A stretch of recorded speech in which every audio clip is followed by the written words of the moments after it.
Our guest today is the Chief Minister of Jharkhand, Hemant Soren. Hemant जी झारखंड के youngest chief minister हैं। उनकी सरकार का 1 साल पूरा होने जा रहे हैं कुछ ही दिनों में। If you remember, Jharkhand is the first state where the opposition defeated the BJP resoundingly after the last Lok Sabha elections. तो हेमंत जी से झारखंड की राजनीति के बारे में, उनके 1 साल के कार्यकाल के बारे में, क्या-क्या दिक्कतों का सामना उनको करना पड़ा पिछले 1 साल में, उनकी सरकार की उपलब्धियां, कोविड महामारी से जुड़े हुए सवाल और ऑफ कोर्स राष्ट्रीय राजनीति, आर्थिक मंदी, सबके बारे में हम जानना चाहेंगे। हेमंत जी, बहुत-बहुत स्वागत है आपका इंडियन एक्सप्रेस आइडिया एक्सचेंज में। वी आर ऑनर्ड टू सबको हैव यू मेरी एज तरफ से आवर बहुत बहुत गेस्ट। धन्यवाद। सबको नमस्कार। तो पहला सवाल हेमंत जी यही है कि 1 साल आप पूरा कर रहे हैं एज चीफ मिनिस्टर।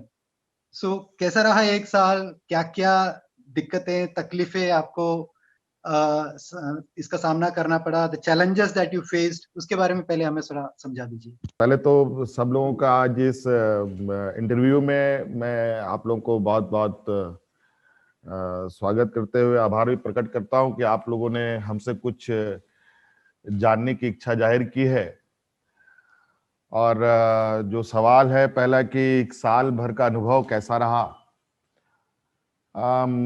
मुझे लगता है कि हम लोग जैसे न्यू कमर के लिए जो अभी मेन स्ट्रीम लाइन में हम लोग जब आए हैं और जिस उत्साह उमंग के साथ हम लोग सरकार बनाए थे, वो उत्साह उमंग तो हम लोग नहीं मना पाए, बट तुरंत ही हम लोग बहुत बड़े चैलेंजिंग के साथ पूरे साल को हम लोगों ने बिताया है। कई उतार चढ़ाव हुए हैं। आप सब लोगों ने देखा कि सिर्फ हम ही नहीं, पूरा दुनिया पैंडेमिक सिचुएशन से गुजर रहा है अभी भी। और कुल मिलाकर के कहा जाए कि एक नया अनुभव हमें लेने को ये वक्त में समय दिया। और हम लोग लगता है कि प्री मैच्योर्ड सिचुएशन में हम लोग आ गए हैं। और बहुत पहले ही ऐसी मुसीबत आते हैं, कैसे लोग कभी कभी ऐसे संक्रमण हो उसमें कैसे निपटारा करते हैं, ये हमें सीखने को मिला। और कहा जाए कि ये अनुभव हम लोगों के लिए फ्यूचर पॉलिटिकल टीम के लिए, हमारे लिए एक माइलस्टोन होगा कि किसी भी मुसीबत से कोई भी सरकार किस तरीके से निपटती है, कैसे उसको बाहर आना है। और चूंकि हमारा स्टेट का अलग ही नेचर और कल्चर है, अलग ही यहाँ की व्यवस्था है, और हर एक स्टेटों की अपनी अपनी एक अलग अलग कहा जाए कि चेहरा है। उन चेहरों को कैसे लोग बचा पाते हैं, उन व्यवस्थाओं को कैसे बचा पाते हैं, वहाँ के लोगों की फीलिंग्स के साथ कैसे खड़े हो पाते हैं, ये हर लोगों की अपनी अपनी चुनौती होती है। और हम इस मामले में तो यही कहेंगे कि हम यहाँ के 3.25 करोड़ लोगों के बीच में हम लोगों ने जो एक विश्वास जगाया है, और वो काफी मजबूती के साथ हम लोगों ने जगाया है। हेमंत जी, दूसरा सवाल ये, महामारी के दौरान केंद्र सरकार के साथ आपका तालमेल कैसा रहा? क्योंकि काफी ऑपोजिशन पार्टीज पूरे ये 9 महीने 10 महीने में बहुत सारे सवाल उठाते रहे। तो as a chief minister, as a state government, आपको सहयोग मिला? किस तरीके का ये रहा? देखिए, ये बहुत पॉपुलर सवाल है सभी पत्रकार मित्रों का, सभी चैनलों का, कि केंद्र और राज्य के समन्वय कैसे हैं। लेकिन बड़ा अफसोस के साथ कहना पड़ रहा है कि ऐसे संक्रमण में जो गैर बीजेपी शासित राज्य हैं, उनको मुझे लगता है कि बहुत सुखद अनुभव हुआ होगा, शायद ही है। और हमारे साथ भी कमोबेश यही स्थिति है। और हमारे जैसे जो ये राज्य पिछड़े राज्यों में गिनती में आता है, और इसको जो सबसे अधिक ध्यान देने की आवश्यकता थी, और मुझे लगता है इसमें सबसे अधिक ध्यान के बजाय सबसे अधिक इस स्टेट को इग्नोर किया गया और यहाँ के लोगों का को नजरअंदाज किया गया है। चाहे वो स्वास्थ्य सेवा की बात करें, चाहे हम आर्थिक सहयोग की बातें करें, सब चीजों में ये राज्य हर एक कदम के लिए, हर एक जरूरतों के लिए केंद्र सरकार के ही भरोसे ये चलती रही है। और ऐसे में हमें उम्मीद थी कि हमें कुछ विशेष रूप से यहाँ पर मदद मिलेगी, लेकिन ऐसा पूरे साल के दौरान हम देखेंगे कि पाने के बजाय हमने बहुत कुछ खोया यहाँ पर। हेमंत जी, अभी सबसे बड़ा चर्चा तो वैक्सीन का है, तो बतौर मुख्यमंत्री आप आश्वस्त हैं कि आपके स्टेट में सबको वैक्सीन मिल जाएगा? कुछ ऐसा एश्योरेंस प्राइम मिनिस्टर की तरफ से या सेंट्रल गवर्नमेंट की तरफ से है? ये पूरे सिचुएशन को, इस कंसर्न को आप कैसे देखते हैं, वैक्सीन की अवेलेबिलिटी? देखिए, वैक्सीन की जो चर्चा हो रही है, इसकी चर्चा तो बहुत दिनों से चल रही है। और जहां तक अभी उपलब्धता की बात करेंगे, अब तो बहुत सारे सवाल हैं इसमें कि पहली बात कि वैक्सीन आने की बात कही जा रही है, लेकिन अभी तक आई नहीं है। और पॉलिटिकल लैंग्वेज में भी कहें तो जैसे इन लोगों ने अभी बिहार चुनाव में कहा कि बिहार को सबसे पहले फ्री वैक्सीन दिया जाएगा, ऐसे स्थिति में इस तरीके के वादों में और इस तरीके के विचार में हम जैसे राज्यों की क्या प्राथमिकता होगी? मुझे लगता है वैक्सीन सप्लाई में केंद्र सरकार की ही भूमिका महत्वपूर्ण होगी। और इस भूमिका में केंद्र सरकार राज्यों को क्या किस तरीके से देखती है, मुझे लगता है कि जब सप्लाई चेन शुरू होगा उसमें पता चलेगा कि राज्यों को किस तरीके से वैक्सीन उपलब्ध कराई जा रही है। हेमंत जी, आप अभी बता रहे थे कि केंद्र सरकार का जो स्टेट गवर्नमेंट को सपोर्ट करना चाहिए था महामारी के दौर पे, ये नहीं हुआ, आप नाखुश दिखे। तो अगर मैं पूछूं तो क्या 3 चीज या 4 चीज जो सेंट्रल गवर्नमेंट को, केंद्र सरकार को करना चाहिए था, जो उन्होंने नहीं किया?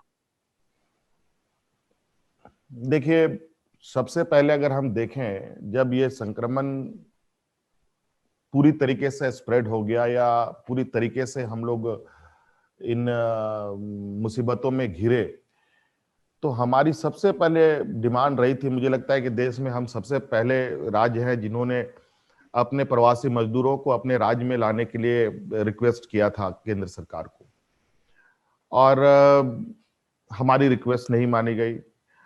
और वहीं भारतीय जनता पार्टी शासित राज्य यूपी जैसे राज्य ने अपने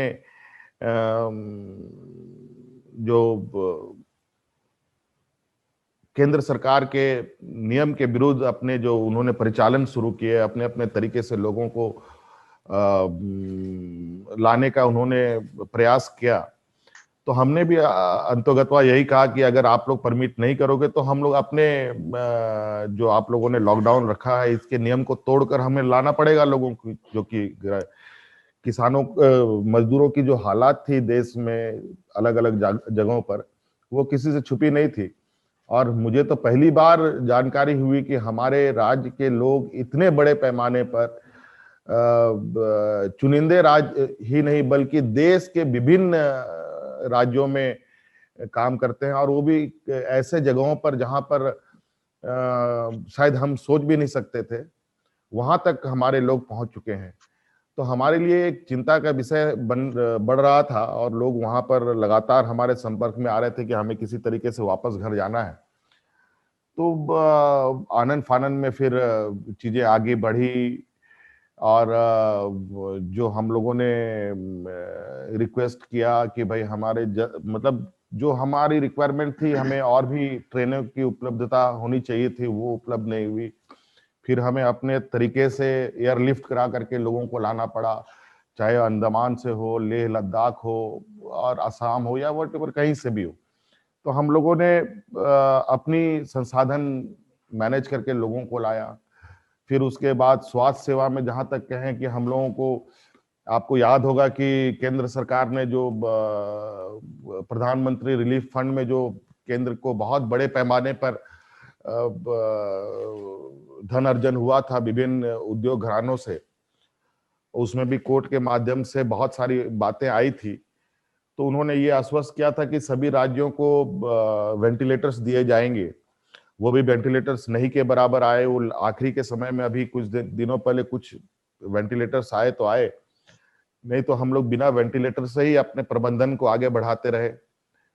और जहां हमारा यहाँ पर टेस्टिंग, हमारे इस राज्य में एक भी टेस्टिंग नहीं हुआ करता था, वो टेस्टिंग हमारे पड़ोसी राज्य में ले जाकर के हमारे सैंपल टेस्ट हुआ करते थे, जहां पर 15-20 दिन का एक रिपोर्ट आने में लगता था। उसमें भी हमने अपनी लेबोरेटरीज ऑपरेशन करने के लिए लगातार परमिशन मांगे। उसमें भी हमें बहुत सारी खामियां गिनाई गई। हमें उसमें सहूलियत नहीं मिली कि हम किस तरीके से इसको हम आगे ऑपरेशनल करें, तो उसमें भी हमें मदद नहीं मिली। फिर हम लोगों ने अपने आंतरिक संसाधनों से बड़े पैमाने पर लेबोरेटरीज स्टार्ट किए।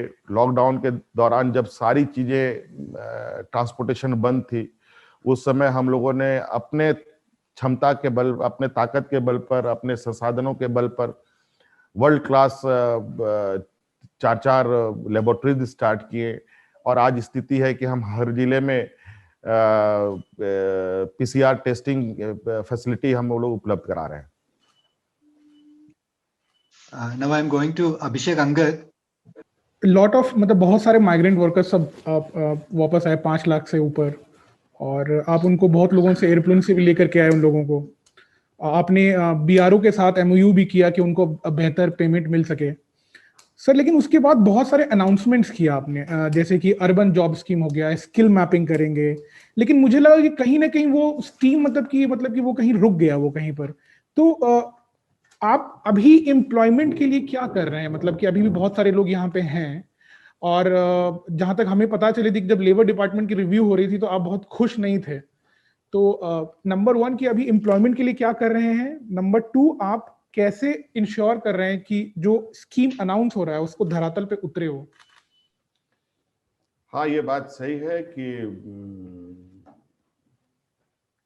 कुछ बातें जो आपके सवाल है इस पे मैं यही कह सकता हूँ कि झारखंड वैसे लेबर बेस स्टेट है, और हमारा लेबर डिपार्टमेंट का थ्रू आउट मुझे लगता है कि अलग राज्य से अब तक बहुत मैसिव काम किया जा सकता था। हमारे लेबर डिपार्टमेंट ने उस काम को बखूबी से नहीं निभाया था। जब हमें इतनी बड़ी जानकारी मिली कि इतने बड़े पैमाने पर लोग यहाँ से माइग्रेट करते हैं, तो मुझे चिंता हुई, और इसको लेकर के हम लोगों ने शुरुआती दौर पर अगर आप देखें तो हम लोगों ने एम्प्लॉयमेंट जनरेट को लेकर के तरह तरह स्कीमें स्टार्ट की। 20 साल में जो हम लोगों ने जो एक भारत सरकार की स्कीम है मनरेगा, उस कार्यक्रम को हम लोगों ने बड़े पैमाने में एक्सप्लोर किया, और 20 सालों में जितना मैंडेज हम लोगों ने क्रिएट किया है वो भी एक इतिहास है। 3 लाख 4 लाख के अंदर पूर्व में सरकार सिमट जाती थी मनरेगा में जॉब क्रिएट करने को लेकर, और इसमें लगभग हम लोगों ने बहुत बड़ा, मतलब अगर हम आंकड़े कहेंगे कि वो भी एक हमारे लिए एक माइलस्टोन रहा। लगभग हम लोगों ने 8 करोड़ मैंडेज हम लोगों ने, उससे ही अधिक ही है, वो हम लोगों ने क्रिएट किया, जो 20 सालों में पहली बार है। और ये हमारा लक्ष्य, और भी हम इसको आगे बढ़ाने का है जी। और अभी हम जो पूर्व में हमारे यहाँ जो मनरेगा में जो वेजेस थे वो वेजेस बहुत कम हुआ करते थे, जिसकी वजह से मनरेगा में बहुत लोगों का उदासीनता भी हुआ करती थी। अपनी आर्थिक स्थिति को ध्यान में रखकर अभी हम लोगों ने मैंडेज बढ़ाने का भी निर्णय लिया है। लगभग 125 से 250 होगा अब आने वाला समय में, और इससे मुझे लगता है ग्रामीण क्षेत्रों में ये मैंडेज क्रिएट कराने में हमें और भी सहूलियत होगी। इसके अलावा यहाँ पर जो हम लोगों ने स्किलिंग की है, स्किलिंग पर आपको हम अभी साल भर कई उतार चढ़ाव देखे। इसी बीच हम लोगों ने इस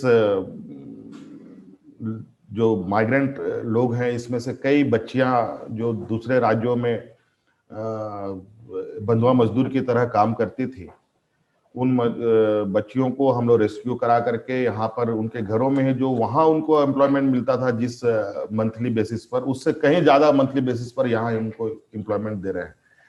और अभी हम 29 तारीख को हमारी 1 साल पूरी होनी है, और हमने लक्ष्य रखा है लगभग फरवरी मार्च तक 10,000 लोगों को रोजगार देने का इस क्षेत्र में, जो भी बॉन्डेड लेबरर्स हाँ हुए हैं। हाँ। और माइग्रेंट में हम लोगों ने स्किलिंग भी करा रखी है, और इसमें हम लोगों ने अलग अलग जो ट्रेड्स हैं उन ट्रेड को हम लोग एक्सप्लोर कर रहे हैं, और एक्सप्लोर के साथ उनमें कैसे इनको यहीं कंज्यूम किया जाए, इस पर हम लोग का लगातार डिपार्टमेंट वर्क कर रहा है।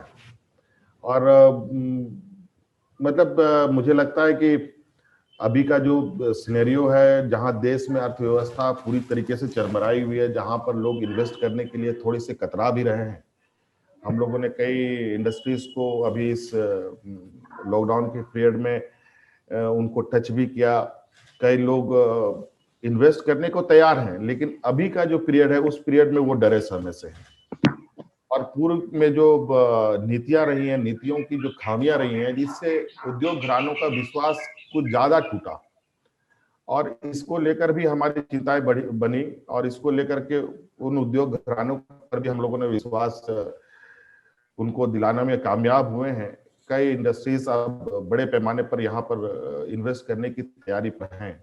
अभी मुझे लगता है कि 1-2 दिन के अंदर, हफ्ते दिन के अंदर हमारे यहाँ एरोक्रो स्टील जो कार्यरत है, जहां अभी वो भी कई मुसीबतों से जूझ रहा है, वो भी हफ्ते दिनों के अंदर लगभग 5,000 करोड़ रुपए यहाँ इन्वेस्ट करने के लिए उनका एमयू होना है।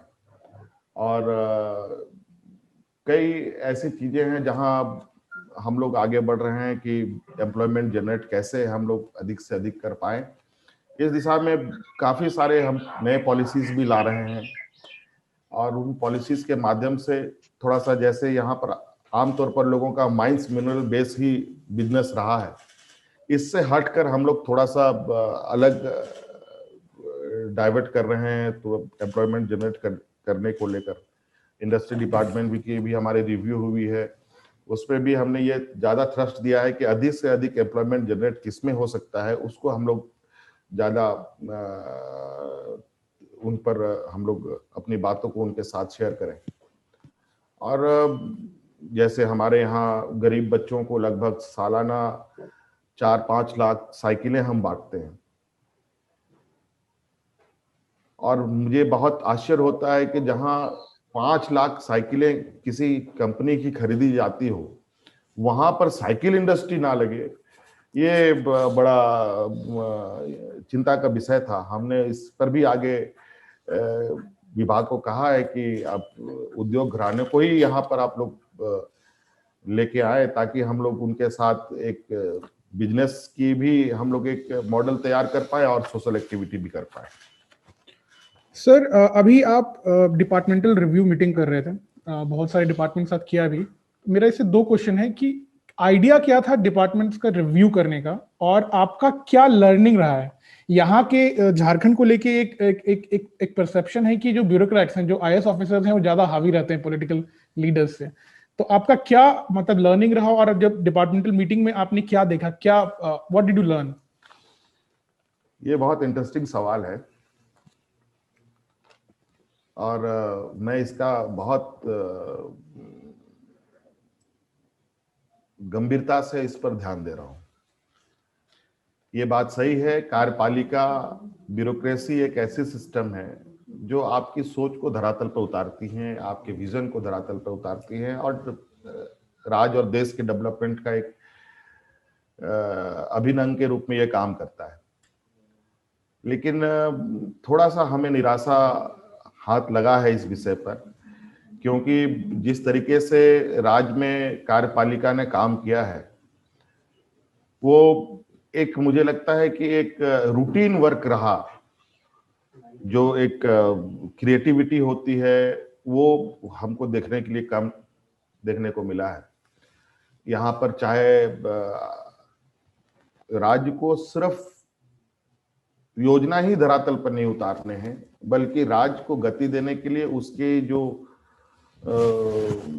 मूल चीज है, जिसमें कहा जाए कि धन संग्रह की बात है, ये भी बहुत इंपॉर्टेंट हिस्सा होता है। जहां तक राज्य में अगर जो पैसे की क्राइसिस रहेगी तो कोई काम नहीं हो पाएगा। फिर केंद्र की सरकार की योजनाओं को ही आप कैरी फॉरवर्ड कर सकते हैं, इससे ज्यादा कुछ नहीं कर सकते हैं। और वो भी केंद्र सरकार कई योजनाएं चालू तो करती हैं, लेकिन पहले तो ये 50-50% में शेयरिंग होती है, फिर 60-40 हो जाती है, फिर 30-70 हो जाती है, फिर कुछ दिन के बाद 100% राज्य सरकार के मत्थे पर आ जाती है। आज बड़ा चिंता है हमारे इस राज्य में कि आज हमारा बजट का साइज जो है लगभग 85,000 करोड़ रुपए का, लेकिन जो रिसोर्स है मात्र 25,000 करोड़ रुपए का। और 25,000 करोड़ रुपए में तो समझिए कि 18-19,000 करोड़ रुपए तो हमारे सैलरी में चले जाते हैं। आप अंदाजा लगा सकते हैं कि 8-10,000 करोड़ रुपए में आदमी काम क्या कर सकता है। तो इस पर हम लोग बहुत हमने इसको गंभीरता से लिया और इसको लेकर जो हमारे यहाँ पर जितने भी PSUs हैं, जितने भी माइनिंग ओनर्स हैं, सभी ग्रुप्स के साथ हम लोगों ने एक इनके जो सरकार के साथ जो इनकी बिजनेस है उसको हम लोगों ने रिव्यू किया। तो हमें बड़ा आश्चर्य करने वाली बात हमें पता चला कि भारत सरकार की उपक्रम जितने यहाँ काम करती है, चाहे वो सेल हो, चाहे कोल इंडिया हो, चाहे HEC हो, जितने भी लगभग हमारे यहाँ राज्य के अंदर सबसे ज्यादा भारत सरकार उपक्रम में काम कर रही है। और उसमें 1,000-15,000 करोड़ रुपए की बात नहीं है, बल्कि लाखों करोड़ रुपए के बकाए हमारे हैं। लगभग फर्स्ट मीटिंग में हम लोगों का 1.5 लाख करोड़ रुपया कोल इंडिया के ये से निकलता हुआ दिखाई दे रहा है, जो इंटरेस्ट नहीं है। अगर हम उसको इंटरेस्ट भी जोड़ें तो लगभग 3 लाख करोड़ रुपए का बकाया केंद्र से हमारा बनता है।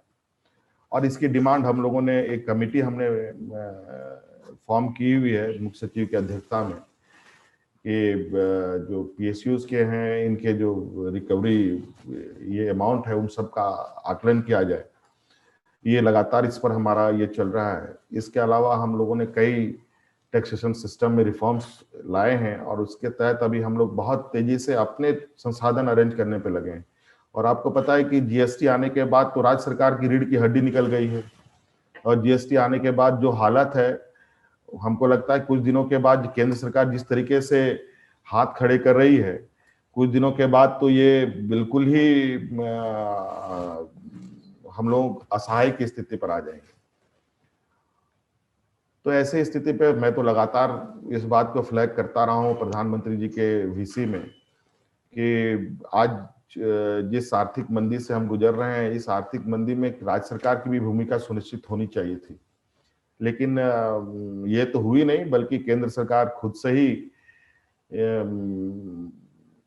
अपने नियम निर्धारण करती है। और जिसको जैसा, जो हम कह सकते हैं कि जो आज देश का जो फेडरल सिस्टम है, संघीय ढांचा है, वो लगभग नाम मात्र अब दिखता है और लगभग सब जो जिसकी लाठी उसकी भैंस वाली कहानी है। तो सर डिपार्टमेंटल मीटिंग्स में आपको ये सब पता चले, लेकिन यहाँ के ब्यूरोक्रेसी का आपका परसेप्शन क्या है? मतलब यहाँ पे 20 साल हो गए, जिस तरह से 20 सालों में तो यहाँ पर अधिकतर भारतीय जनता पार्टी ने सरकार चलाया जी। आप देखेंगे कि इससे पहले डबल इंजन की सरकार हमारे यहाँ थी, और डबल इंजन की सरकार में जिस तरीके से 5 साल बीते, मुझे लगता है कि 5 साल इन 20 सालों में अपने आप में बहुत भारी रहा। लोगों की भूख से मौत, किसानों की आत्महत्या, जैसे दर्जनों, एक दो नहीं, दर्जनों लोगों की भूख से मौत, दर्जनों लोगों की, किसानों की आत्महत्या, ऐसी घटनाएं मुझे लगता है कि ये किसी भी सरकार के लिए बहुत ही अधिक चिंता का विषय होता है, खासकर हमारे जैसे स्टेट में जहां 80% लोग ग्रामीण क्षेत्र में हैं, किसान हैं, खेती बाड़ी से अपना जीवन यापन करते हैं। और इस दिशा में पूर्व की सरकार बिल्कुल विफल रही। रोजगार को देखें, रोजगार भी मतलब जिस तरीके से इन लोगों ने रोड शोज की हैं देश विदेशों में, हमने तो कोई रोड शो नहीं किया अभी तक। हम तो जो भी है, अभी साल भर से तो मैं झारखंड से बाहर नहीं निकला, और मैं समझता हूं इसके लिए मुझे बाहर जाने की भी जरूरत नहीं है।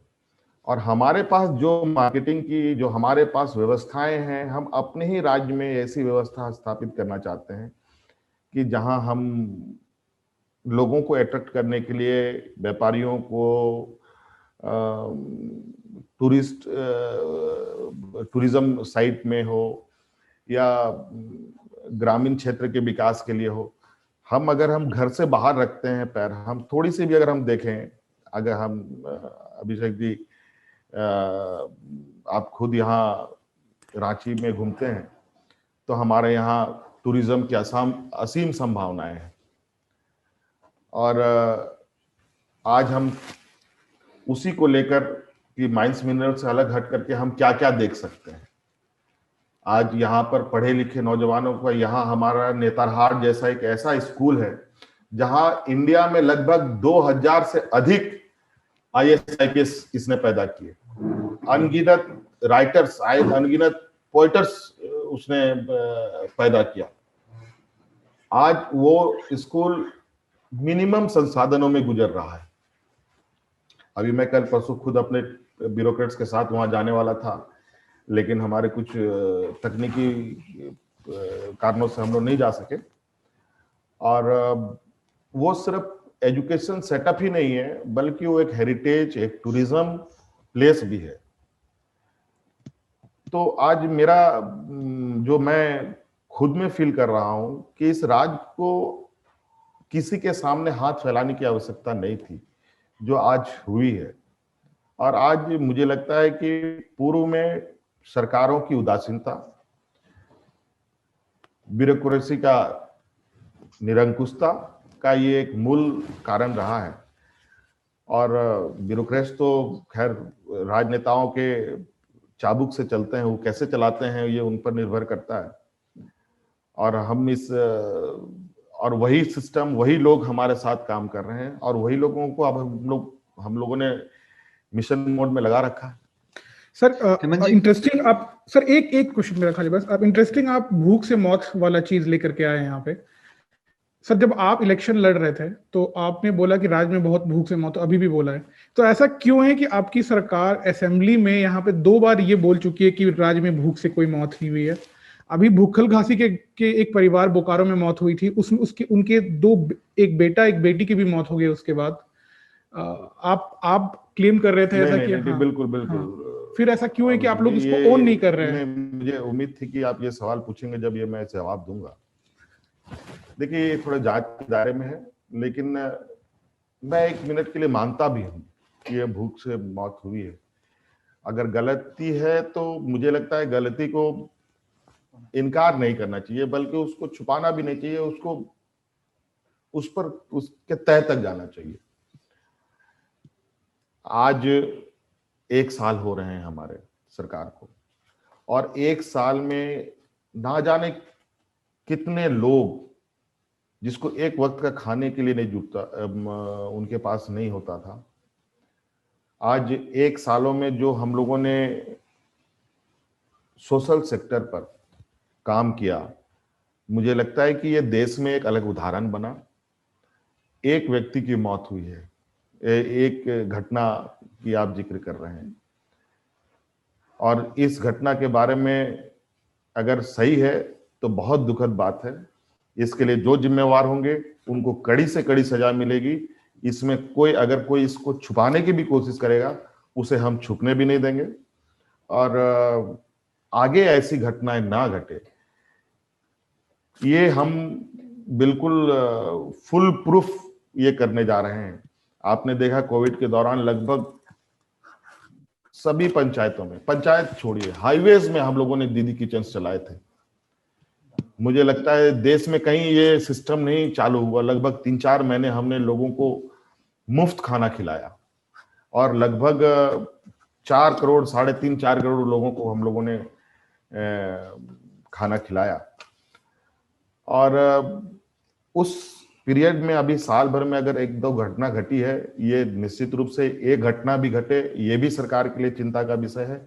इसको आपके इस विषय को हमने पहले से फ्लैग कर रखा है और इस पर बिल्कुल हम किसी को माफ नहीं कर सकते और आने वाला समय में ऐसी घटना ना घटे, हर व्यक्ति को भोजन मिले, इसके लिए हम लोगों ने फूड सिक्योरिटी एक्ट के तहत अपने राज्य के अपने रिसोर्स से हम लोग लगभग 15 लाख से अधिक एडिशनल राशन कार्ड अभी हम लोगों ने ये हमारे सारे ये तैयार हो चुके हैं।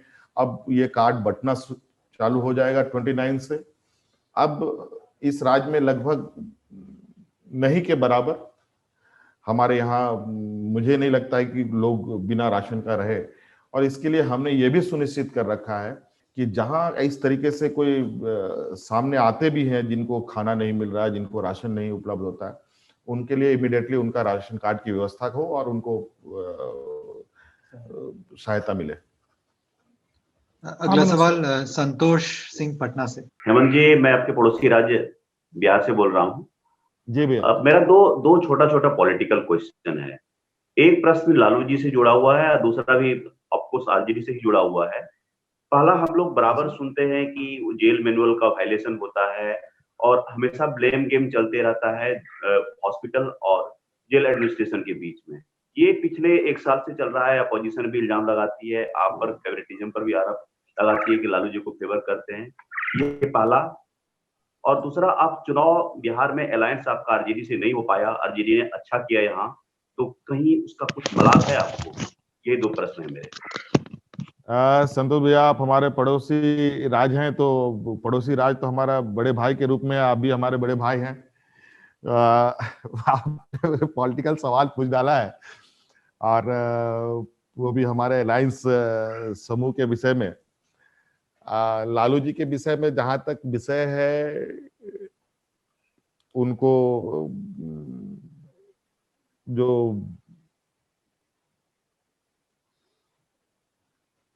हॉस्पिटैलिटी या उनके लिए जो स्वास्थ्य चिकित्सा की उपलब्धता के नाम पर उनको हम लोग ज्यादा मदद करते हैं, ऐसा नहीं है। अब क्योंकि सेम अस्पताल में कोरोना का भी सबसे बड़ा मतलब सेंटर होने की वजह से लालू जी को हम लोग एक असाधारण व्यक्ति के रूप में भी देखते हैं, और कुछ होता है घटना तो उसकी भी जिम्मेवारी राज्य सरकार की बनती है। यहां तक हमने कहा कि जो उनको हम लोगों ने प्राइवेट वार्ड में शिफ्ट किया था, जो उनको कॉटेज में हम लोगों ने शिफ्ट किया था, उस समय कोरोना यहाँ चरम सीमा पर थी, और जहां इनका पहले ये सुरक्षा बल के साथ जहां इनका इलाज चल रहा था, इनसे सटा हुआ बिल्डिंग ही कोरोना का हम लोगों का ये हेडक्वार्टर था। और इसको ध्यान में रखकर प्रशासन ने ये निर्णय लिया। ये हमारा निर्णय नहीं था, प्रशासनिक निर्णय था, और इनको कॉटेज में शिफ्ट किया गया। और चूंकि कॉटेज उस समय खाली था, इस वजह से उनको वहां शिफ्ट किया गया, अन्यथा शायद उसी हॉस्पिटल में ही कहीं इधर उधर हम लोग किसी कोने में उनको ले जाते। और ये एक कोई राजनीतिक ये नहीं है, और मुझे लगता है कि इससे कोई लेना देना नहीं है। और रही बात बिहार चुनाव में अलायंस नहीं हुआ, ये बात हमें भी मलाल है कि अगर हम होते तो शायद 2-4 सीट तो जरूर मदद कर सकते अपने सीमावर्ती क्षेत्रों में, और शायद इसका खामियाजा हम लोग अलायंस टीम वहां इस बार फिर चूक गई सत्ता में आने से। एक छोटा सा और मेरा सप्लीमेंट्री है, लीकर ट्रेड को लेकर के बिहार में प्रोविजन है और बिहार एक्सपेक्ट करती है कि पड़ोसी राज्य भी कोऑपरेट करे। उसमें आपका हमारा झारखंड ऑफ कोर्स सटा हुआ है, तो वहां हमेशा सरकार की शिकायत रहती है तो हमको कि पड़ोसी राज्य से हमको उतनी सहूलियत नहीं मिलती है लॉ एंड ऑर्डर फ्रंट पर जितना मिलना चाहिए। इस पर आप क्या कहेंगे? संतोष भैया, देखिए, बिहार सिर्फ झारखंड से नहीं जुड़ा हुआ है। बिहार यूपी से भी जुड़ा हुआ है, बिहार नेपाल से भी जुड़ा हुआ है, बिहार बांग्लादेश से भी जुड़ा हुआ है, बंगाल से भी जुड़ा हुआ है। ये कहना थोड़ा एक उचित नहीं होगा, और ये उनके प्रशासनिक क्षमता पर निर्भर करता है कि वो किस तरीके से अपने राज्य की रक्षा करते हैं, सुरक्षा करते हैं। हमारा जो दायरा है, हमारा जो सीमा है, वो सीमा पर हमारी गतिविधियां तो स्वाभाविक है वो होंगी, और जहां तक संतोष भैया अगर प्रैक्टिकली बात पूछें, इसको ऑफ द रिकॉर्ड इसको नहीं हम लोग छापे वगैरह इस बात को करें, गुजरात में भी लिकर की मनाही है, वहां भी नहीं चलता। क्या इसका वास्तविकता का क्या आपको लगता है कि हम लोगों को निर्णय लेना चाहिए? ये एक अलग विषय है, ये मैं इसको रेवेन्यू से नहीं कनेक्ट करता, लेकिन आम लोगों की जो धरना है, तो अब हो कि देश में लिकर बनना ही बंद हो जाए, देश में सिगरेट पान गुटखा ही होना बंद हो जाए।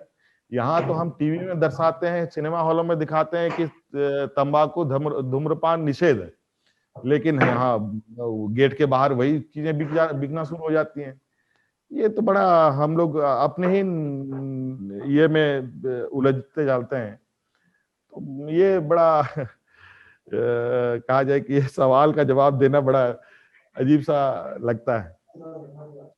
अगला सवाल हरिकिशन दिल्ली से। केंद्र सरकार ने 3 कृषि कानून बनाए हैं और उनका काफी विरोध हो रहा है। दिल्ली की सीमा पर कई राज्यों से किसान आके बैठे हैं, खासकर पंजाब से, हरियाणा से। जो गैर भाजपा शासित राज्य हैं, जैसे पंजाब है, राजस्थान है, छत्तीसगढ़ है, उन्होंने इन कानूनों को बाईपास करने के लिए अपने राज्य में अपने कानून बनाए हैं। तो क्या झारखंड, एक तो मेरा प्रश्न है कि आपकी क्या राय है इन कानूनों के बारे में, और दूसरा, क्या झारखंड भी कुछ इसी तरह का कोई कदम उठाएगा जिससे कि वहां पर ये कानून लागू ना हो सके? कृषि नीति का जहां तक मेरा सोच है, मैं खेती बाड़ी तो मैंने की नहीं, लेकिन ये बात जरूर है कि हमारे घर परिवार, यहाँ तक कि हमारे पिताजी खेती बाड़ी से बहुत करीब रहे हैं, और कहा जाए कि किचन गार्डनिंग का शौक हम भी रखते हैं। और इसमें जो आमतौर पर एक लेमैन नजरिया से और सोच से अगर हम देखें कि जो कानून कालाबाजारी, जमाखोरी, मुनाफाखोरी को लीगल एक्टिविटीज बोलता हो, इसको कैसे आम व्यक्ति समर्थन दे सकता है? जिसको मतलब ये 2-3-4 चीजें जो है वो आमतौर पर एक अपराध के संज्ञान में चीजें आती हैं, और मुझे तो लगता है कि जो मुझे लगता नहीं है, मुझे तो बिल्कुल इसका आभास सा दिखता है, जिस तरीके से आगे हम इस नीति के साथ चलते दिखते हैं, कि अभी तो किसान सड़क पर हैं। जब इसका असर दिखेगा तो ना जाने कौन कौन लोग सड़क पर उतरेंगे। चंद लोगों को फायदे के लिए 125 करोड़ लोगों को नरक में धकेल देना मैं समर्थन में नहीं हो सकता। आखिर हमारे किसानों की मांग तो मुझे नहीं लगता है कि बहुत जो टीवी में, चैनलों में, अखबारों में जो बातें आती है, किसानों की बहुत बड़ी मांगे तो नहीं है। उनकी मांगे तो सिर्फ ये है कि एमएसपी को लीगलाइज किया जाए। जो लोग एमएसपी से कम प्राइस में खरीद करेंगे वो कानूनी अपराध होगा, बस इतना सा। ये तो मुझे नहीं लगता है कि हम इसके पक्ष में नहीं हो सकते। और ये जो किसान है, जो अन्नदाता है, इसके प्रति हमें अपनी संवेदनाएं दिखानी चाहिए। और तो और ये तो किसान की बात है। जो छोटे मझोले मध्यवर्गीय जो व्यापारी हैं, वो तो या तो मारे जाएंगे या तो आत्महत्या करना पड़ेगा। यही स्थिति आने वाले समय में होगी। बिल्कुल, इसमें जो चीजें हैं, मुझे लगता है इस विषय पर सरकार बहुत जल्दबाजी में ये कदम उठा रही है। हेमंत जी, झारखंड में आपने और कांग्रेस ने मिलके बीजेपी को परास्त किया, पर झारखंड के बाहर अन्य राज्यों में नेशनल लेवल में ओपोजिशन एक क्रेडिबल फाइट नहीं दे पा रहा है बीजेपी को। तो क्या कमी है? आप क्या मानते हैं, क्या कमी है? आज अगर भारतीय जनता पार्टी मजबूत है तो इसका कारण है अपोजिशन की कमजोरी। मैं बिल्कुल इसमें स्पष्ट रूप से कहना चाहूंगा। और अपोजिशन का टुकड़ों में रहना, अपोजिशन को टुकड़ों में बटे रहना, इसका मूल ताकत वहीं से आती है। और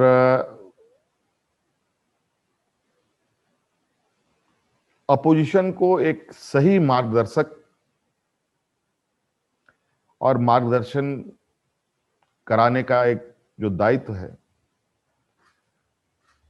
वो अपोजिशन का जो दिखाई देता नहीं पड़ता है।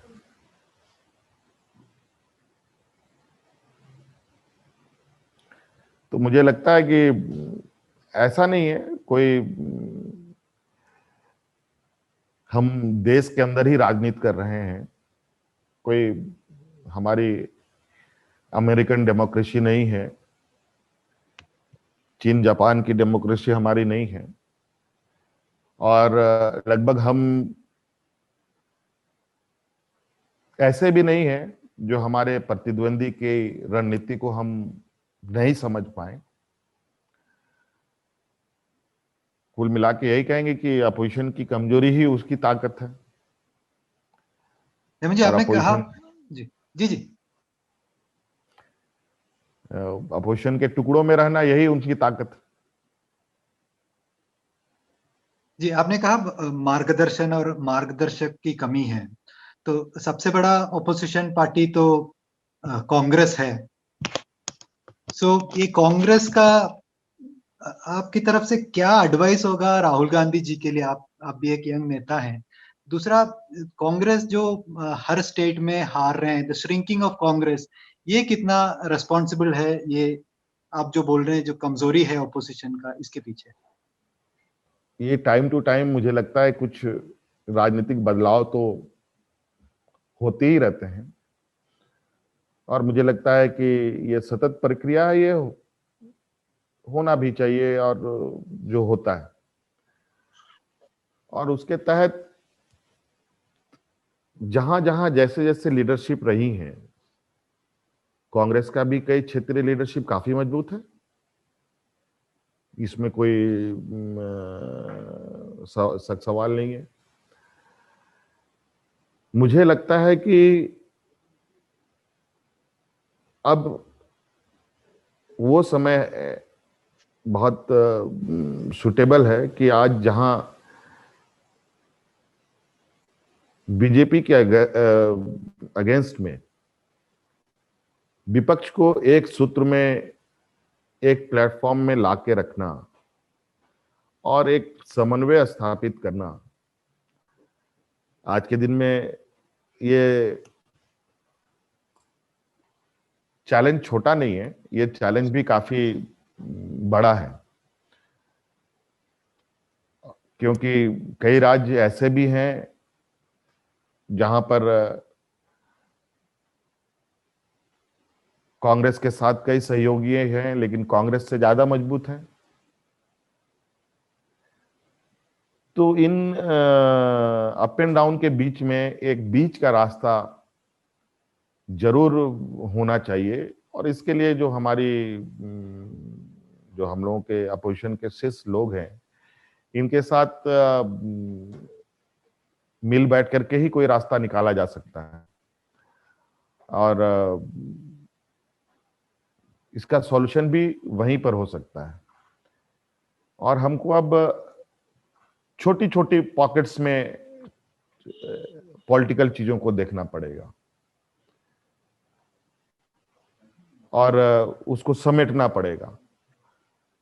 और मुझे नहीं लगता है कि, और चूंकि कांग्रेस के पास थिंक टैंक्स भी है, इनका बड़ा ऑर्गेनाइजेशन भी है, ये काम वो कर सकते हैं। इस पे मुझे नहीं लगता है कि कोई दिक्कत आनी चाहिए। थोड़ा सा इसमें यही है कि ग्राउंड लेवल पर क्या हकीकत है, इसको सभी अपोजिशन को एक्सेप्ट करना चाहिए। हेमंत जी, आपने कहा ग्राउंड लेवल पे क्या हकीकत है, ये सभी ओपोजिशन पार्टीज को एक्सेप्ट करना चाहिए। बिहार चुनाव के बाद ये बोला गया था कि कांग्रेस को जो 70 सीट्स दिए हैं वो ज्यादा था, उतना नहीं देते तो शायद सरकार बन जाता। तो क्या कांग्रेस एक लाइबिलिटी बनते जा रहा है बाकी क्षेत्रीय दलों के लिए, कि कांग्रेस के साथ अलायंस करना भी है? अगर वहां हम कहें कि अगर हम लोग 2-3 लोग और ऐड ऑन हो जाते तो हो सकता है कि उसमें परफॉर्मेंस और अच्छा होता सबका। तो ये कहना बेहतर, बहुत ज्यादा उचित नहीं होगा कि कांग्रेस की वजह से सरकार नहीं बन पाई। मुझे लगा कि मैं इसमें यही कहना चाहूंगा कि सीटें मिलना या चुनाव ही लड़ना बहुत इम्पोर्टेंट बात नहीं है, बस लेकिन एक अलायंस की लोगों को एक साथ प्लेटफॉर्म में रखना बहुत जरूरी है। अगला सवाल दीपांकर घोष। मैं ये पूछना चाह रहा था सर कि झारखंड बहुत सालों से माओइस्ट का जो प्रॉब्लम है, माओइस्ट कॉन्फ्लिक्ट है, उसको जूझने में उस झारखंड को एक्सपीरियंस है। लास्ट 4-5 सालों में हमने बहुत देखा है कि जब भी ये अर्बन माओइज्म या माओइस्ट एक्टिविस्ट की बातें सेंटर बहुत करता है, बहुत सारे अरेस्ट भी हुए हैं। लोग कोई का कहना है कि एक्टिविस्ट अरेस्ट हुए हैं, राइटर्स अरेस्ट हुए हैं जो डिसेंट करते हैं। झारखंड में स्टैन स्वामी का भी अरेस्ट हुआ। कल आपने देखा कि पीयूष गोयल ने कहा कि ये जो एपीएमसी एक्ट के खिलाफ जो किसान प्रोटेस्ट कर रहे हैं उसमें कोई माओइस्ट एलिमेंट्स भी हैं। तो एज अ स्टेट जिसने ये एक्सपीरियंस देखा है, ये जो जनरल परसेप्शन अभी मनाया जा रहा है सेंटर से, इसको आप कैसे देखते हैं? क्या आपको लगता है कि ये बस डिसेंट को, प्रोटेस्टर्स को क्वेल करने के लिए एक नैरेटिव बनाया जा रहा है, या कुछ प्रॉब्लम है, या is it a growing issue?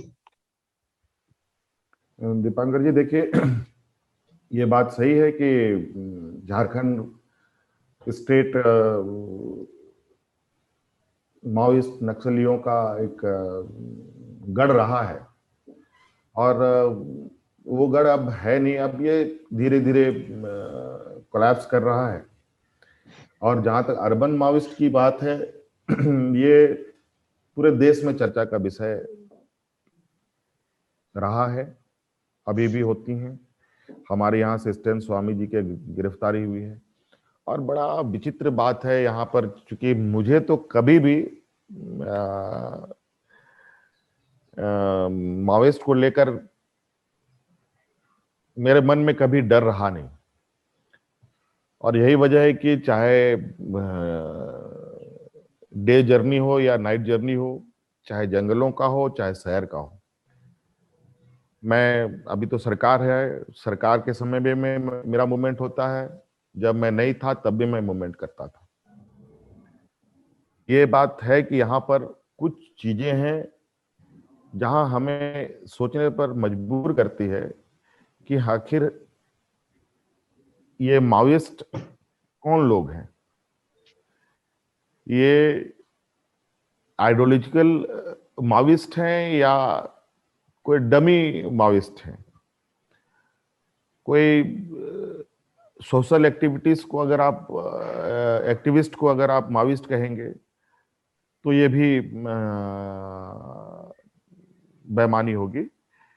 और क्योंकि ये ज्योग्राफिकल और यहाँ का जो सामाजिक व्यवस्था है, यहाँ पर जो लोग हैं, यहाँ पर अधिक से मतलब जो यहाँ डोमिनेटिंग समूह है वो एसटी और एससीज हैं। और ये समूह ऐसा रहा है कि सदियों से, आज से नहीं, सदियों से इन वर्गों का हमेशा से शोषण होता रहा है और अलग अलग चेहरे बना करके इन वर्गों का शोषण होता रहा। अलग अलग लोग अपने अपने तरीके से इनके इन समूहों के साथ खिलवाड़ करते रहे और इनको थोड़ा सा अपने पैरों पर खड़ा करने के लिए कुछ लोगों ने अगर प्रयास भी किया तो उनको कई लोगों ने माओइस्ट का नाम दिया। और जो यहाँ पर डमी माओइस्ट के रूप में यहाँ एस्टेब्लिश हुए, सो कॉल्ड नक्सल हम कहेंगे, इन लोगों ने इस स्टेट को एक आर्थिक गतिविधियां जो यहाँ माइंस मिनरल्स में चलती हैं, यहाँ पर कहीं ना कहीं कुछ ऐसी ताकतें हैं जहां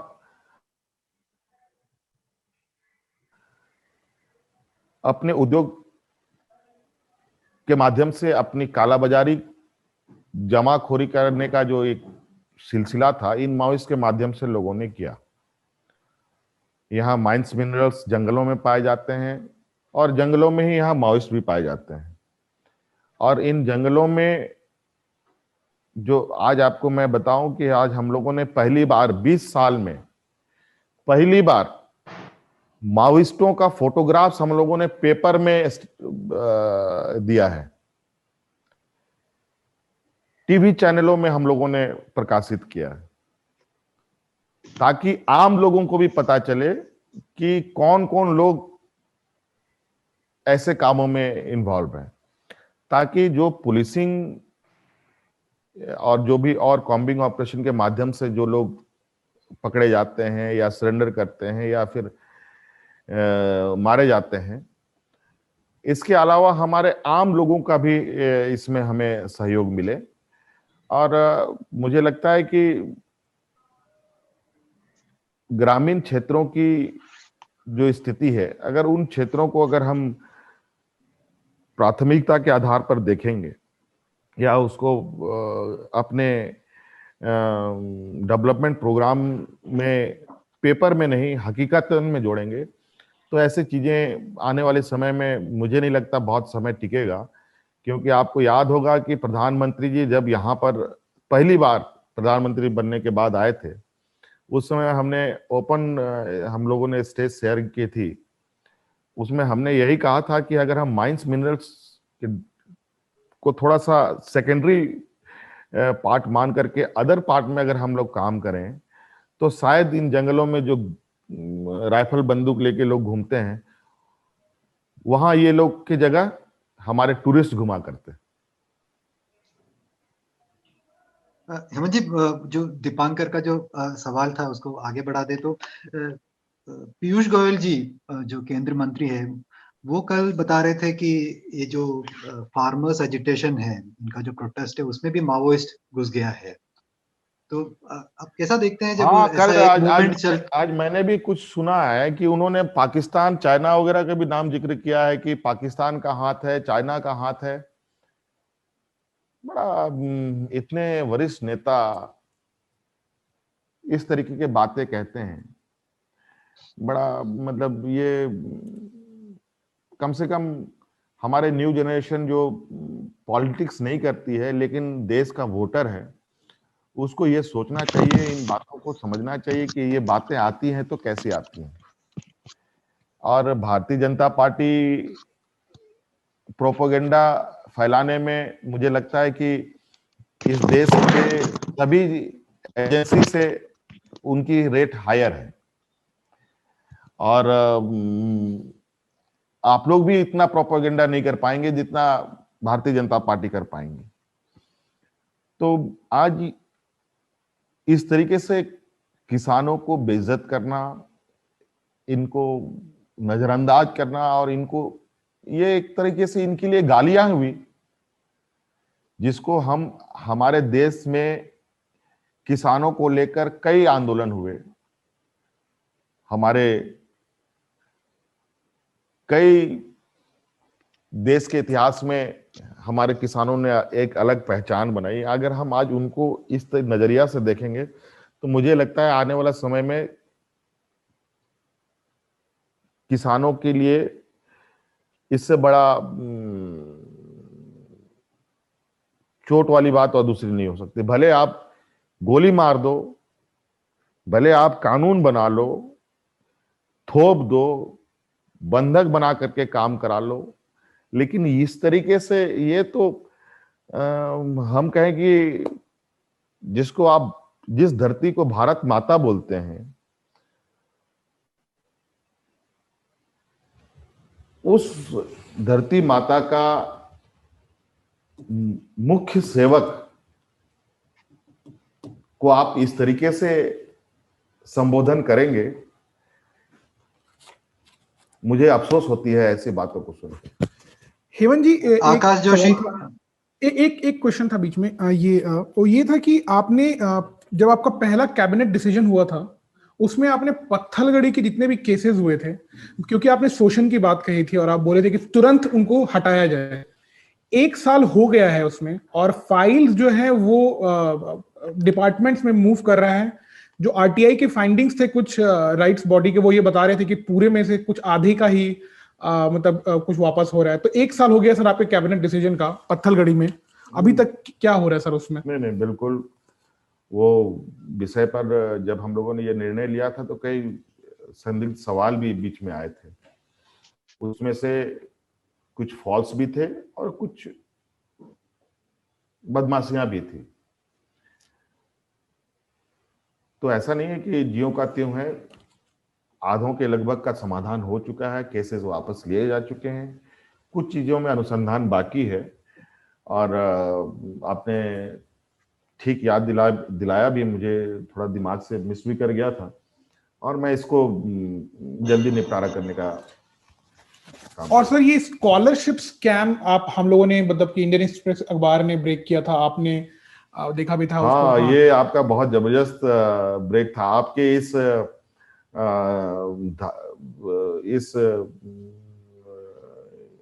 ये को जो आपने उजागर किया स्कैम का, उसी का कुछ हिस्सों को पकड़ पकड़ कर मैं खुद भी कई विभागों में जा रहा हूं कि वहां पर भी स्कैम हो सकता है इस तरीके के। ऐसे में कई अभी रिव्यू के दौरान कई जो स्कीम्स राज्य सरकार चलाती हैं, मैंने कहा कि भाई ये भारत सरकार का स्कैम है, चलो कोई समझ में आया, ये भारत सरकार की वजह से उनकी डोमेन के विषय सब्जेक्ट थी। लेकिन ऐसा नहीं है कि राज्य सरकार के अंदर घोटाले नहीं होते। तो मैंने कई चीजों पर आपके इस खुलासा को फ्लैग करते हुए कई जगहों पर डायरेक्शंस भी दिए हैं कि इन सब चीजों पर जांचें आगे बढ़नी चाहिए और हमको एग्जैक्ट सिचुएशन पता होना चाहिए कि हम सही हमारी जो योजनाएं हैं सही लोगों तक जा रही है कि नहीं जा रही। नहीं सर, तो वो स्कॉलरशिप स्कैम में जो ऑफिशियल्स हैं जो ऊपर हैं या नीचे हैं, उसमें कुछ कॉम्प्लिसिटी कुछ पता चल पाया अभी तक कि क्या कौन जांच कर रहा है? नहीं, जिला लेवल में सभी जिला अपने अपने कुछ रिपोर्ट्स तैयार कर रही हैं। अच्छा। यहाँ बल्कि आपको सुनकर आश्चर्य होगा कि हमने जांच का आदेश दिया, हालांकि हम थोड़ा कुछ आप लोगों के सहयोग से थोड़ा ऑनलाइन सिस्टम में थोड़ा हमारी पूरी टीम भी लगी रहती है, और ये जब जानकारी राज्यों के पदाधिकारियों को मिली, हमारी मौखिक आदेश होने के बाद जो लोगों का एक्टिवनेस दिखा है, हम अपनी प्रॉपर एजेंसीज को एक्टिव करने से पहले हमारे जिला लेवल में कई पदाधिकारियों ने अपनी कार्य प्रारंभ भी कर दिया है। और अभी कहा जाए कि हम ऊपर के लेवल में जो फाइल मूवमेंट है वो उसकी गति जरूर धीमी है, लेकिन ग्राउंड लेवल में इसका काम चल रहा है। हेमंत जी, एक आखिरी सवाल आकाश जोशी। सर, आपने ऑपोजिशन यूनिटी की बात करी एक राजनीतिक तौर पे, और फिर दीपांकर के सवाल पे अर्बन नक्सल की बात करी, पर सैद्धांतिक आइडियोलॉजिकल तौर पे आरएसएस एक तो आदिवासी समाज में बहुत काम करता है बोलते हैं, और उनके प्रोपेगेंडा का ये बहुत जरूरी एक हिस्सा है आरएसएस का और हिंदुत्व के पूरे फोल्ड का आदिवासी समाज के साथ रिलेशनशिप और उसका एक वर्ल्ड व्यू है उसको लेकर। आपका उस पर क्या राय है और उसको किस तरह से कॉम्बैट करना चाहिए एक ऑपोजिशन? नहीं, बिल्कुल मैं नहीं मानता। जब लोगों के पास वैक्यूम एरिया रहता है तो ये लोग अपनी पैड बनाते जरूर हैं, लेकिन ऐसा नहीं है कि हमारे देश के जो ट्राइबल कम्युनिटीज हैं वो लोग बीजेपी के पॉकेट के लोग हैं। हाँ, ये बात जरूर है कि यहाँ पर पॉलिटिकल अवेयरनेस कम रही है और पॉलिटिकल अचीवमेंट्स भी बहुत कम रही हैं, और जो लोग थोड़ी आगे बढ़े भी उनको कहीं ना कहीं बीच रास्ते में ही ऐसी स्थिति कर दी जाती है कि वो आगे की जंग लड़ाई न लड़ पाए। लेकिन अब थोड़ा सा धीरे धीरे समय में बदलाव है, और आज इस कम्युनिटी में भी कई अवेयरनेस आ रहे हैं। और आपने देखा होगा कि अभी हम लोगों ने कुछ दिन पहले एक सरना धर्म कोड अपने असेंबली से पास किया है। ये केंद्र सरकार मानेगी नहीं मानेगी ये मैं नहीं कह सकता। ये मैं उस समय भी जब मैं हाउस में मैंने इस बिल को लाया था उसमें मैंने कहा कि ये इस कम्युनिटी के लिए अपने राइट्स के लिए बढ़ाए गए पहला कदम है देश में। अब देश में ये एक डिबेट का प्लेटफॉर्म हमने तैयार किया कि अब देश के अलग अलग राज्यों में अलग अलग विचारधारा के जो ट्राइबल्स हैं ये लोग एक डिस्कशन करें, और ये एक मुझे लगता है कि जब बड़े पैमाने पे देश के पैमाने पर जब डिस्कशन होगी तो एक इस कम्युनिटी के लिए कोई ना कोई रास्ता निकलेगा। और ये प्लेटफॉर्म बनाने के लिए मुझे इसलिए बाध्य होना पड़ा क्योंकि आपको पता है कि अभी कुछ दिन के बाद देश के अंदर फिर से जनगणना होना है, और इसमें जो 6 जातियां यहाँ लिखी गई हैं इस सर्वे के इनके फॉर्म में, उसमें अब जो अदर्स के कॉलम्स हैं उनको भी हटा दिया गया है। इसका मतलब जो 2011 का जो सेंसस का जो कैलकुलेशन था उसमें लगभग 12 करोड़ ट्राइबल पॉपुलेशन ने अपने आप को ट्राइबल आइडेंटिटी अपनी दी थी, और जिसमें लगभग 50 लाख लोगों ने सरना ट्राइबल का अपना आइडेंटिफिकेशन दिया था। जो अभी प्रेजेंट कॉलम में बौद्ध जैन से भी इनकी कैलकुलेशन अधिक होती हैं। जब बौद्ध जैन जो ट्राइबल जो 50 लाख से कम है, जब इनको कॉलम दिया जा सकता है तो इस कम्युनिटीज के लिए क्यों नहीं? जब ऑलरेडी ये कम्युनिटीज के लिए अंग्रेजों के समय से लेकर के 71 तक ट्राइबल्स के लिए कॉलम्स थे, तो ये कौन सा एक आइडियोलॉजी आगे आया जो धीरे धीरे ये ट्राइबल्स की कम्युनिटी खत्म करके फिर अदर्स की कॉलम में आ गए, और अदर्स के बाद वो भी डिलीट हो जाएंगे। तो ये एक बड़े समूह को 6 समूहों के बीच में डाइल्यूट करने की मुझे लगती है कि ये एक पॉलिटिकल इनका आइडिया रहा है जिसको हमने पकड़ा है और इसको आगे फ्लैग किया है। तो इसमें देश में लोग, मुझे अलग अलग हिस्सों से ये खबर आने लगी हैं कि इस विषय पर हम लोगों को चर्चा करना चाहिए और एक कम्युनिटी के लिए रास्ता निकालना चाहिए। जो सभी कम्युनिटीज को एक अपना प्लेटफॉर्म है, तो इस कम्युनिटी के लिए भी अलग प्लेटफॉर्म हो जो अपने राइट्स की फाइट करे। तो हेमंत जी, मेरा सवाल ये था, आपने भी बिहार का चुनाव देखा होगा, जैसे ही तेजस्वी जी ने बोला कि युवाओं को रोजगार देंगे, उनका कैंपेन उठ गया जो पहले बहुत बिखरा हुआ था। और पिछली सरकार में युवाओं का एक मोह भंग होने का कारण था रघुवर जी से कि झारखंड पब्लिक सर्विस एग्जाम का कोई एग्जाम वो कई सालों से करा नहीं पाते थे, रिजल्ट नहीं आता था, रिटर्न में धांधली, तो एक मोह भंग हुआ था। ये सरकारी नौकरी की बात है। उसी से जुड़ता हुआ प्राइवेट नौकरी अगर आप देखें तो चाहे दुमका हो, चाहे बरड़वा हो, चाहे जमशेदपुर हो, यहाँ कई बच्चे अभी कर रहे हैं प्राइवेट नौकरी, इन्फोसिस, विप्रो, अलग अलग जगह। तो ये जो मिथ था कि सिर्फ दिल्ली और बॉम्बे में रह के लोग प्राइवेट नौकरी कर सकता है, ये इस चीज को कोरोना ने तोड़ा।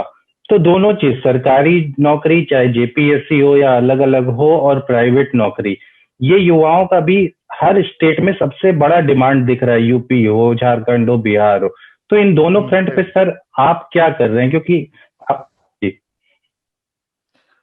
अभिनव जी, देखिए ये बात आपका बहुत ये भी महत्वपूर्ण सवाल था, आना चाहिए था ये। हमने जो तेजस्वी जी ने प्रॉमिस किया, सेम प्रॉमिस हमने अपने चुनाव में किया था। आपको याद होगा हमारे कैंपेनिंग को अगर आप देखें तो हमने भी उस समय ये वादे किए थे। साल बीतने जा रहे हैं, कोरोना ने कई मुसीबतों के साथ हमें जकड़ रखा था। 7-8 महीने हम लोग तो कोई हिलजुल नहीं पा रहे थे। और आपको मैं विश्वास दिला दूं अभिनव जी, हमारे स्टेट में 2 सरकारी संस्थाएं हैं जो सीधी तौर पर नियुक्ति निकालती है। एक जेपीएससी, स्टेट सर्विस कमीशन, जो झारखंड स्टेट सर्विस कमीशन है वो, और जेपीएससी। और इन दोनों की जो स्थिति रही है, आपको भी पता है, लगभग कमोबेश देश का सभी, जो चाहे बीपीएससी हो, चाहे यूपी सर्विस कमीशन हो, सभी कई सवालों के कटघरे में रहे। हमारे राज्य में भी शुरू से ही बड़ा ये क्वेश्चन मार्क में रहा है, और 20 साल हो गए और छठी जेपीएससी। और मजेदार बात आपको क्या बताऊं कि विगत 5 साल में जेपीएससी का एक रिजल्ट सरकार ने प्रकाशित नहीं कर पाई, और हमारे आते ही हमने छठी जेपीएससी का रिजल्ट निकाला। और हम आने वाला समय में कोई इसमें उंगलियां ना उठे। और आपको मैं विश्वास दिला दूं, मेरे यहाँ कम से कम दर्जनों लोगों का अप्रोच आया था कि जेपीएससी का रिजल्ट में हमें हमारे बच्चों का पैरवी कर दीजिए। और मैं बिल्कुल आपको आश्वासन दिला, मैंने कहा कि ये एक ऐसी संस्था है जहां पर कोई पैरवी नहीं होनी चाहिए, ना अपनी होनी चाहिए, ना किसी की होनी चाहिए। और पिछले बार बहुत सारे ऐसी घटनाएं आपको दिखेंगी जहां पर कई एमएलए एमपीज के बच्चे लोगों ने क्वालिफाई की है। मैं नहीं कहता कि एमएलए एमपी के बच्चे नहीं पढ़ाई करते, लेकिन वो बैकडोर एंट्री था। ये अभी भी सीबीआई के जांच में चल रहा है, अभी भी सुप्रीम कोर्ट, हाई कोर्ट का चक्कर चल रहा है उन बच्चों पर। और उन बच्चों पर अभी जो कार्यरत हैं उनके सर पर तलवार लटकी है। पता नहीं कल को क्या उसका फाइंडिंग आएगा, ये मैं नहीं कह सकता। ऐसी घटनाएं दोबारा ना घटे, इसके लिए मैं पूरी पुख्ता तरीके से तैयारी कर चुका हूं। और 29 तारीख से जेपीएससी का कैलेंडर प्रकाशित होने जा रहा है। और आंधी हो, तूफान हो, बारिश हो, कोई भी हो, समय पर यहां पर एग्जाम लिए जाएंगे और समय पर इनका रिजल्ट प्रकाशित होगा। ये मैं आपको आश्वस्त कर देता हूं। ये स्टेट सर्विस कमीशन भी और हमारा स्टाफ सिलेक्शन कमिटी भी। और रही बात प्राइवेट क्षेत्रों में रोजगार की को लेकर, हम बहुत ताजुब हैं कि टाटा जैसी कंपनी हमारे यहाँ लोहा कोयला फ्री में लेकर के पूरे दुनिया में नाम कमा रही हैं, और आईटी पार्क बेंगलोर में बनता है, ट्रकें बनती है यहाँ पर, सीएसआर के फंड से पंजाब में हेवी ड्राइविंग लाइसेंस का सेंटर बनता है। ये बहुत ही बेमेल की विगत 20 सालों में गुजरी हैं। अभी मैं सभी ऐसे समूह को जो अपने राज्य के अंदर हैं, जो अलग अलग क्षेत्र में हैं, अगर टाटा बेंगलोर में कर सकती है, आईटी पार्क खोल सकती है, तो राज्य में क्यों नहीं खोल सकती है। हमने विभाग को बिल्कुल स्पष्ट डायरेक्शन दे रखा है कि आप इन सब चीजों का कन्वर्सेशन बढ़ाएं। कौन क्या करता है, कौन क्या करना चाहता है, क्या फैसिलिटी राज्य में चाहिए, जमीनें चाहिए, उनको क्या सरकारी सहायता चाहिए, वो सरकार सभी चीजें उपलब्ध कराना चाहती है। आखिर कर सकती हैं जो हैदराबाद बेंगलोर में उनको मिलता है। आज हमारे बच्चे उन्हीं जगहों सेंटरों में जाके काम कर रहे हैं, और आज इस तरीके से आपदाएं आती हैं, कल को क्या होगा कौन जानता है। आज मैं इस विषय पर आप लोगों के माध्यम से एक आह्वान भी करना चाहूंगा। हम कई IT park, sports policy, tourism policy और कई पॉलिसीज नए लेके आ रहे हैं, जहां हम हर क्षेत्र के लोगों से अपील करना चाहेंगे, चाहे वो हेल्थ से जुड़े हुए हों, चाहे स्पोर्ट्स से जुड़े हुए हैं, उन सब लोग को इस राज्य में, और जो इनको सहायता चाहिए सरकार पूरे खुले तौर पर बिल्कुल आप लोगों से वार्ता करने के लिए तैयार है। और आप लोग, चूंकि हमारे स्टेट में पोटेंशियल की कमी नहीं है, आज देश का मैक्सिमम माइंस मिनरल्स हमारे राज्यों से जाता है। आज साइकिल जिस लोहे से बनता होगा, वो लोहे का भी आयरन और हमारे राज्य से जाता होगा। आज कई राज्यों में बिजली उत्पादन होती है तो कोयला हमारे राज्यों से जाता होगा। तो आज हमारी उन सब क्षेत्रों पर हम तो कई चीजों पर आगे बढ़ भी रहे हैं। हेल्थ केयर में भी हम अपने स्तर पर लगे हुए हैं। देश के बड़े समूह से हमारी बातचीत सहमति की आखिरी चरण पर है। जो विगत 5 साल में एक भी हेल्थ व्यवस्थाएं नहीं शुभारंभ कर पाए ये लोग, बल्कि अभी केंद्र सरकार ने हमें एक और डंडा मारा है। हमारे यहाँ 3 मेडिकल कॉलेज नए सरकार की बनी है। केंद्र सरकार ने आधे अधूरे बिल्डिंग पर प्रधानमंत्री से उद्घाटन कराकर उसमें बच्चों का एडमिशन भी ले लिया, और इस साल के बैच में हमारे मेडिकल कॉलेज में एडमिशन कराने की उन लोगों ने पाबंदी लगा दी, और हमारी स्वास्थ्य को लेकर हम पर उंगलियां उठती हैं। हम डॉक्टर भी नहीं बना पाएंगे, डॉक्टर बनाने के लिए हमें रोकी जाती है।